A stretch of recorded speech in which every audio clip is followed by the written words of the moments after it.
Welcome to Pete and Hannah's Watch List. I'm your host, Pete Mitchell. I'm here with my great co-host, Hannah. Hello, people. Hannah, we're here today for AFI Top 100 10-Year Revisited. Yes. But before we begin, let us tell the viewers and the listeners what they should do. Pretty please leave a like and subscribe to the channels. Leave a comment down below. Any of your feedback, your favorite movies so far on this list. What you think should be on this list, you know.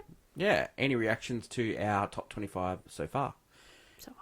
Hit the notification button and you'll get great content, including this one. But also, yes, we interrupt regular programming, our TV podcast. What's Next, the show where we help you figure out what to watch next, and movie news. This week, in Clickbait, we rated... yes. Choc Tops. Great times. Ice cream. Let us get it on today's show, and today's show is all about In the Heat of the Night, movie number 75 on the top 100 AFI 10-year revisited list. Movie 1967. We watched it on SBS On Demand in Australia. Yes, we did. Have you seen this movie before? Yes, I have. Yeah, I've seen this too before, but you know, when you watch a movie and haven't seen it for a while, you go, God, what is the killer? Yeah, it's one of those where you're kind of like, I think this movie has a lot of substance to it, so the killer, the actual idea, there's a murder happening, and you're like, it's cool, but everything else is just way more important. The elevator pitch for this movie: a detective from Philadelphia traveling the South on a train is arrested in relation to a murder, and once he's found that he didn't do it, he's put in charge of finding the killer. Yeah. And he's a black man in Deep South in the 60s. Yeah. Maker Studio, United Artist. August 2nd, 1967, it got released. 110 minutes this movie was. Yes. Okay, so I'll give you a couple of movies that United Artists released. When we talked about United Artists a couple of times. Yeah, we have, yeah. Founded by Charlie Chaplin. Yes. They released How to Succeed in Business Without Trying in 67. Yes. And they also released the James Bond movie, You Only Live Twice. Wow. Okay. Good year. Yeah, good year. Okay. Story behind this. It was based on a book. Yes. It was a part of like an 8-book series about Tibbs series. Oh, Tibbs has... This book won heaps of awards and it garnered the author... praise and such. Heaps of praise. He didn't really get any more success afterwards. It really was lost on him. Oh, yeah, okay. You know, like one hit sort of wonder, but he wrote heaps of books. Yeah, but that happens, you know, sometimes they write one good series and the rest are a little bit okay enough. You can't all be like, oh my god, I love all of Stephen King's work. No. Or Tom Clancy's work. It's like, some of it's really good and then the others are just, they're okay. They just have this name plastered everywhere. So the book was written by John Ball. Yeah. And he wrote heaps of other books as well. I think he ended up writing, 40 books. Yeah, okay. So, yeah. That's not bad. A lot about police and stuff like that. So. Yeah. They sell well, I'll tell you. Yeah. Well, it's still true to this day. It's one of the best-selling books, and, they keep making heaps of movies about him as well. It's true. The screenplay was written by Sterling Day Silverfont. Now, he was like... His background was like Perry Mason shows. Of course. Right. Oh, perfect. But, that's the vibe of this too. But he went on to write The Towering Inferno and Poseidon Adventure. Okay, so like those big over-the-top disaster movies, yeah. This movie was filmed in Illinois and Tennessee because they didn't want to film it in Deep South because they were worried. Of course. Especially Sidney Poitier because he was arrested with Harry Belafonte in Mississippi. Classic. Yeah, so they had to film some of the scenes in Tennessee, the cotton scenes, because they couldn't get something in Illinois. I know, yeah. So when Poitier went down to the Deep South, he had to sleep with a gun under his pillow. Yeah. Makes sense. It was filmed Unfortunately. It was filmed in autumn, but this movie was set in deep of summer because it's called In the Heat of the Night. Yes, In the Heat of the Night. So to stop them blowing cold air at night, they had to chew ice chips in between scenes so they kept their mouth cold. Yeah, okay. Yeah. So Strange. this movie was produced by Walter Murch, and he optioned the book, and then he got Norman Jewison involved. Yeah. They really wanted Sidney Poitier. Sidney Poitier said that he'd only do the movie as if he was allowed to slap Yes. the guy back. Love it. So Walter Murch, what did he do? He produced Thomas Crown Affair. Oh, okay. He also The produced original, The yeah. Party, which is a Peter Sellers movie. Yeah, very funny movie. But he produced heaps of movies. Here and this there, guy. Yeah. The budget was $2 million.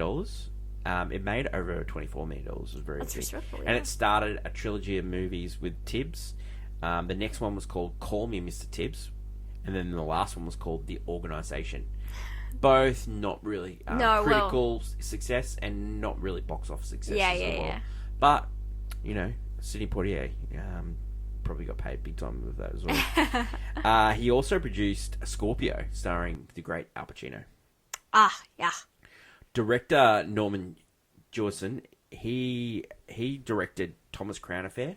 Yes. He also directed Fiddler on the Roof, and he directed Moonstruck, which won Oh, yes. Cher an Oscar. Cher, yes. Starred the great Nicolas Cage in that movie as well. Yes. Actors in the movie. Sidney Poitier was in the movie.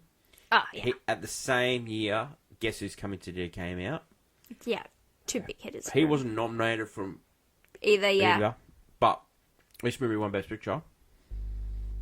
And Katharine Hepburn won for Best Supporting Actor. Yeah. And Guess Who's Coming to Dinner. And Rod Steiger won for Best Actor. Oh, wow. Yeah. Great other Sidney Poitier movies. Hannah, can you name a couple for me? His biggest one is To Serve with Love. Mm-hmm. Any teacher you're like, oh, what made you? If they saw To Serve with Love, they got into it because of that movie. Mm-hmm. Other great movies. Oh God, I'm just like going Guess Who's Coming to through. Dinner? Guess Who's Coming to Dinner? Yeah, Mm-hmm. In the Heat of the Night. What Yeah. we're doing right now. Mm-hmm. Why am I There was a blanking on it? Yeah, it was a movie with Bruce Willis in the 90s called The Jackal. The Jackal. Yeah, Yes. started with I've Richard heard Gere of it. doing Yes. god awful Irish accent. You got the Defiant ones. You got Guess Who's Coming to Dinner. You got there's a great Sneakers with Robert Redford. That's a really good movie. Yeah. Little Nick Nikita. There's a great thriller trash movie starring Tom Berenger. It's called Deadly Pursuit. If you haven't seen that one, great movie. I love that movie. Yeah.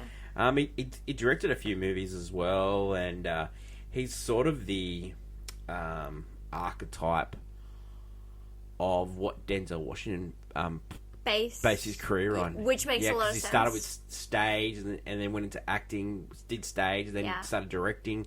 Denzel Washington did all those things as well. Yeah. Yeah. Famously, he never won an Oscar, but he got given an Oscar. And then the same year that Halle Berry and Denzel Washington both won Best Actor. Oh, wow. One for Training Day and the other one for Monsters Ball. That's great.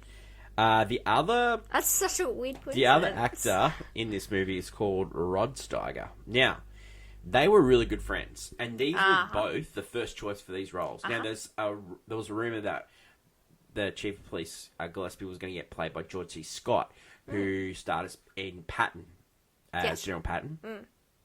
He's also in heaps of other movies. The Hustler, Paul Newman. But Sidney Poitier said no. Rod Steiger they were looking for a project to do together. They were friends. They acted on stage together. Now, Rod Steiger, great filmography. On the Waterfront, starring Marlon Brando, on this list as well. The Pawnbroker. There's a movie called The Specialist where he plays a gangster, and Sylvester Stallone's in it, and Sharon Stone's in it as well. It's about a bomb maker, and the baddie in it is James Woods.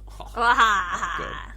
The music for this movie was by Quincy Jones. Yes. Yeah. But the single was Ray Charles. Yeah, in the Heat of the Night. Yeah, what a banger. This movie was edited by Hal Ashby. Now, you might know Hal Ashby. He was really good friends with Jack Nicholson, and he directed him in a movie called The Last Detail. Oh. Famously, Hal Ashby, great editor, got the chance to do directing, and he got famously taken off a lot of movies, like One Flew Over the Cuckoo's Nest, which is like a Academy Award winner. He got replaced by Milos Forman. Yeah. Okay. Weird. Yeah. So yeah, he got taken off by in his filmography like 6 or 7 movies. It was just amazing, you know. I like all your build work here, and let's take over the rest. Yeah. We'll give you all the, reaction to this film. So it made $24 million at the time. It was really positive. They loved the way Norman Jewison crafted this, and this movie showed the complications of race in the Deep South really well. Yeah, it did. Okay, so it does. Awards this movie won. So it won Best Picture, and this movie, great movie year, Hannah. I'm going to give you some of the movies of this year. Like, you're going to love this, right? I think it's one of the best. 67? I think it's one of the best years. Okay, No, so no, 68 Academy Awards, 67 movies. In the Heat of the Night, won. Nominated Bonnie and Clyde on this list. Dr. Dolittle. Oh, Dr. Dolittle, hey? Yeah, starring Rex Rex Harrison. The Graduate, who is also on yes! this list. Guess who's coming to dinner? Not on this list. Great movie, though. How good of a year. Yeah, That's really good, isn't it? I love 2 back-to-back heaters with City There was Potter. also Camelot, The Dirty Dozen in that year. Tobruk was on the year. Cool Hand Luke was on that year. Oh, yeah. In the Cold Blood was in that year as well. Like, it's a good banger movie year. So it's probably underrated when it comes to the best movie years. Yeah, it's pretty good. So, reaction to the film recently, it's 96% on Rotten Tomatoes, Letterboxd 4, and IMDb 7.9. So, it won for Best Picture, it won for Best Actor for Rod Steiger, it won Best Screenplay, won Best Editing, Best Sound, and it was nominated for Director. Norman Jewison didn't win. Mike Nichols won for The Graduate. Yeah, okay. We'll see it later on this list. And it was also nominated for special effects. Yeah. Not much special effects in this movie, but yeah, okay. Recently, 2 sequels. They wrote about that. Yeah, so. That was great. Should there be more winners? I can't understand at least Sidney Poitier not getting nominated for this. For, both. Either this or Guest Dinner. Yeah. But this more importantly, I think he's great in this. He's like incredible in this. Yeah. This movie can only work if he's that good. It only works because of the relationship between the Chief and Mr. Well, Jones. this is where we will discuss later on. It's a classic. Every Thursday on Movie News, we do an episode. Yep. A segment called Clickbait. Yeah. Hottie Hot Take of the Week. Yeah. And Hannah, your Hottie Hot Take for AFI movie number 75 in the Heat of the Night is, this is a bona fide classic. And I'd say this movie, even though it's a classic and is the blueprint, we've seen it's the reluctant partner up. Yeah. Where, especially with like young cop, old cop, and one knows more than the other. It's classic, all that thing. This movie, unfortunately, will never work like the way this whole movie without a Sidney Poitier in it. I could not see this movie ever be done again without Sidney Poitier. Or because there's no one on his... I personally... disagree. You disagree. This movie's been done... Yeah, no. Well, we've seen... I've just said it's a blueprint. Yeah. There's so many movies like this. Lethal Weapon. Yes. Danny Glover was amazing in it. Of one, it's role reversal. So that's different. Yeah. No, I'm talking about this movie, like in the heat of the night. Yeah. We're talking about the way it plays on race, the way it plays on these two, like... Yeah. Oh, my hot take was going to be... Lethal the Weapon. Is better? Are you going to just say it's better? Yeah, it's better. And it's a better version different. of it. No. It's different. No, I think it plays on race. No, it's not just race. It's just... for me, Sidney Poitier, like, he's in my top 5 favorite actors of all time. Yeah. He's got a gravitas, I know some people might see that in other actors, but for me, he has a gravitas like no other. Floats above him. Yeah, he really does, and that's it. That's the way this film, you need to have that kind of person, because the way when you start to see him crack in his flaws, and then the other cops realizing, oh my God, you're just like us. I don't think there's an actor that could portray that sort of broken facade as well. I just don't see it again. But I see this movie being redone many times. I just go not to as my good. Point. Lethal Weapon. Lethal Weapon is No, it's role different. reversal. It's I'm too old for this stuff. It's got the race thing in it as well. Yeah, it's the got second young one. versus old. It's so good, Lethal Weapon. Like I know, But it's not in the cancelled at moment, but top. it is an amazing movie. Written by Shane Black, directed by Richard Donner. You're going 1, not 2 or 3? Oh, they're all great. They're all great. Like, Well, you know, just yeah. like, you know, I bet you all the other Mr. Tibbs movies are great. Now. Oh, no. I reckon wouldn't they're say... I wouldn't... Oh, they're probably fine, but... I reckon they're great. No, but like the thing is, my hot take is I love this movie. This movie. I just love... You love other This versions movie- of this movie. Danny Glover gets me. Okay. Because he plays the old... I love it. You know, when I was young, I was like, I was more of a Riggs kind of guy. But now you No, get to Danny my age, Glover's... No. now I'm a Murtaugh kind of guy. I you know, I've and always... he's always reluctant to do stuff, and then he's always getting pulled into I've it. always been Yeah. I was always a Danny Glover. No, so it's really funny. Mine is like, I could never see this movie being done 1-to-1. You're like, I like the other version of this movie. we're on the exact opposite with this. Yeah. But like, I totally agree with you that Sidney Poitier, every movie that I've ever watched him in, Yeah. he's on a different level. to Yeah, I everyone. mean, To Serve With Love, that's been redone numerous times, for sure. even in real life. Yeah. And yet, none of them are probably No. as bona fide great as Yeah, he is in that movies. movie. That movie is so great. And that also has a That's so sequel. I just every time I see Sidney Poitier, like the movie where we were talking about the Jackal, the way he plays that FBI agent, he's so good in it. He's so good. And then everything I've watched him in, he just does ooze class. He Yeah. just ooze it. You know, He does. he's just. If I could, an actor now that oozes exactly the same class, It's very hard. There's just none. There's no... There's just none. They're like, some of them are really great, but they Yeah. don't ooze like they're above me. Like I couldn't Yeah. be on their level ever. Yeah. You know?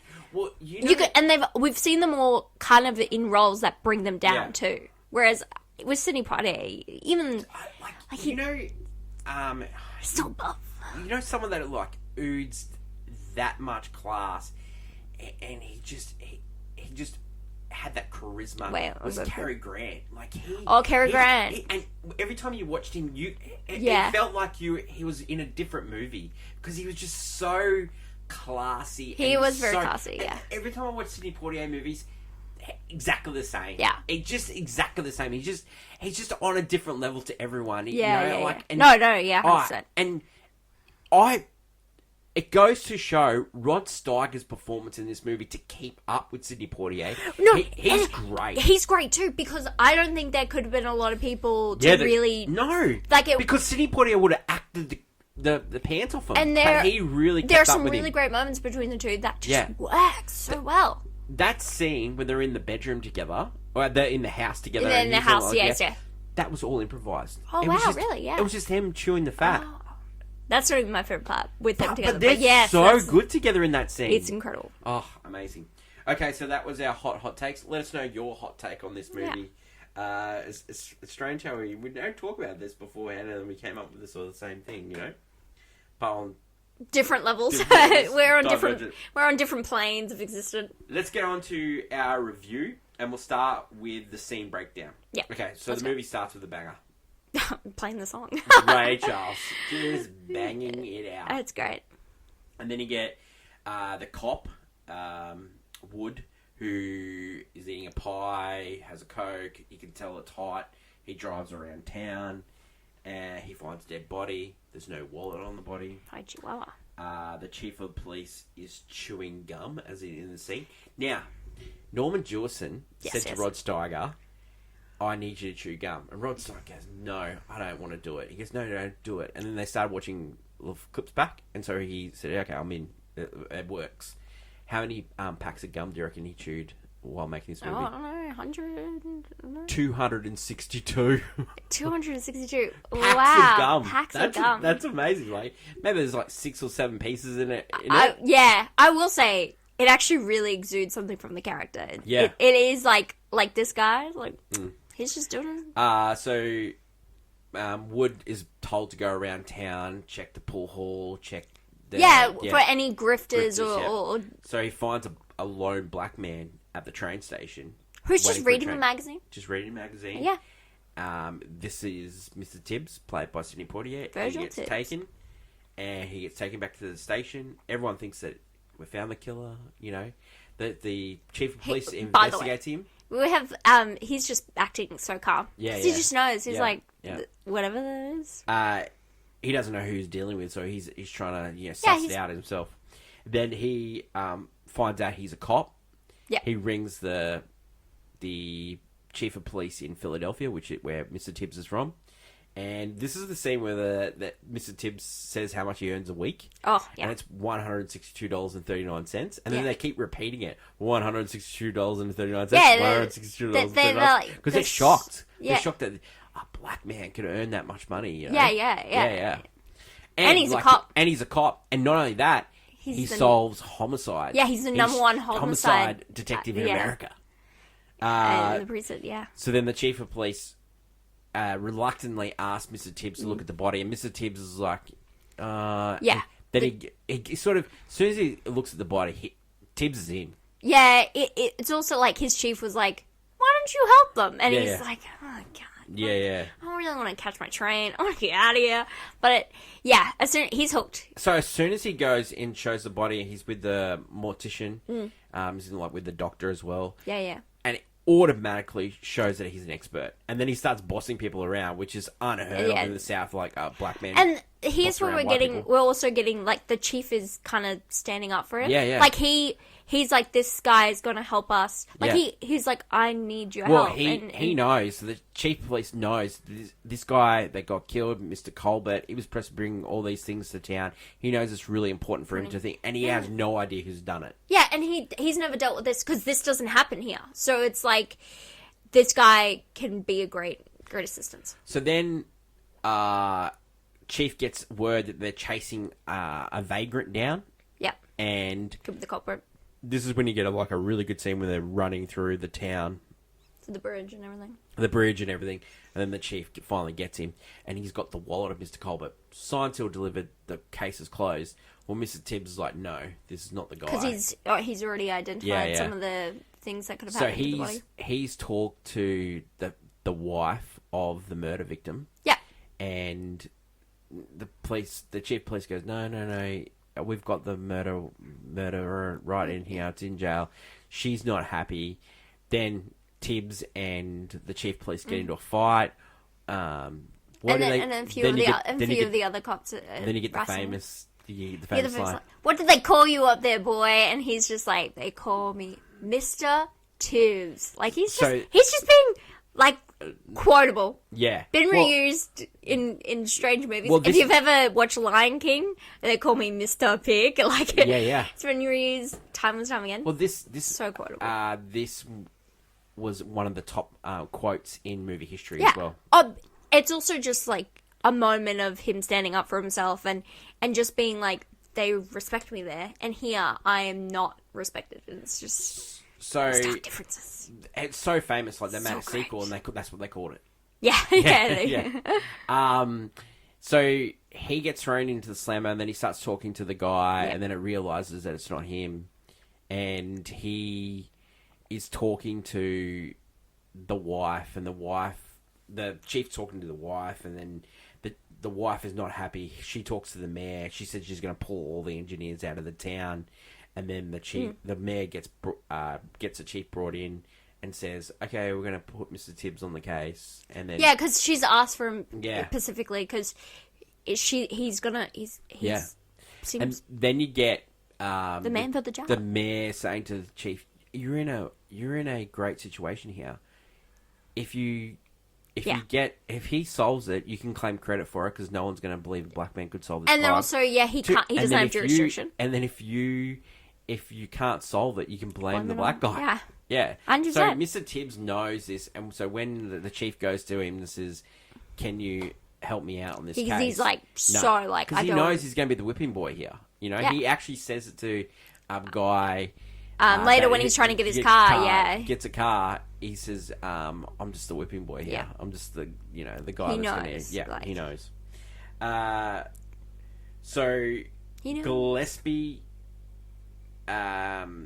Chief Gillespie is told, you need to do this. You need to solve this crime. Yeah. So him and Tibbs work together. They work out that the case leads to Endicott, who was against Colbert. He's a famous guy. Yes. He owns a cotton picking, and he has like this special nursery and for these orchids. Yeah. You know, $15,000 worth of orchids are in that nursery. Oh wow. Yeah. Yeah, it's a lot of orchids. So, in this scene, we get the famous slap scene. Now, it wasn't in the book, as I said earlier. Yes. Portier wrote this, and like it just he wanted works to change so well. Yes. When they were doing like special screenings for this, there was like laughter before this scene.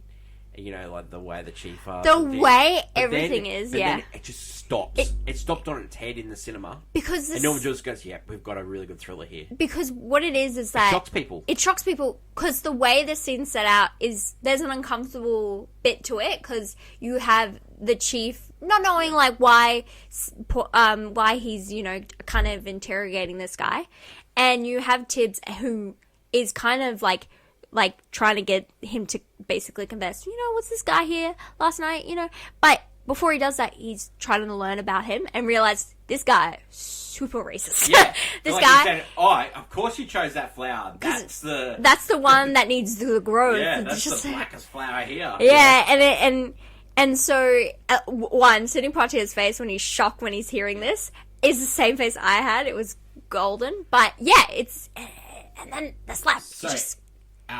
Gillespie takes him out, and then Tibbs says to Gillespie, "I'm going to take this guy down. I'm going to take the fat cat out. Yeah, give me until Gillespie morning." Go, "Oh no, I made a big mistake here." No, he's like, "You're just like you're just like the rest of us," because he's broken. He's like, "I've seen you're not just as perfect." He knows he's made a big mistake here because he's going to get this guy killed. Yeah, because he knows. He's my God, because he's starting, and that's where he's starting to any other person would have probably shot Mr. Tibbs. Yeah.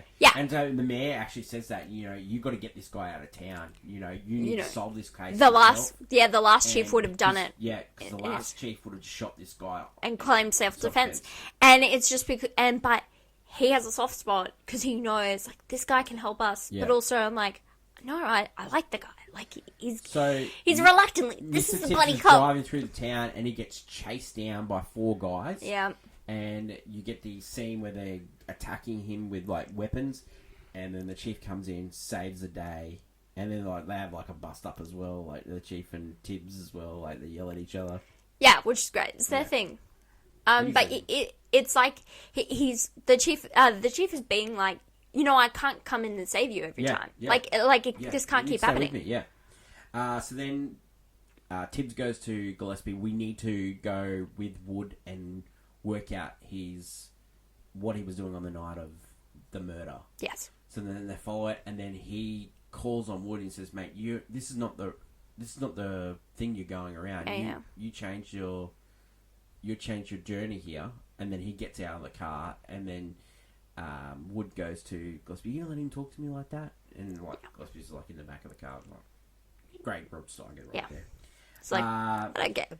Tibbs has evidence saying that the FBI is saying that it's Endicott that killed it. Gillespie accuses Wood of killing Colbert because he lied. Then there's this lied about his patrolling. This girl comes in and says that he got her pregnant and she's only 16. And he's had this enormous amount of cash that's just come in. It's suspicious on Wood, but Tibbs still not it. They're fighting, and then Tibbs goes, "No, it is not Wood. I'm telling you, it's not Wood."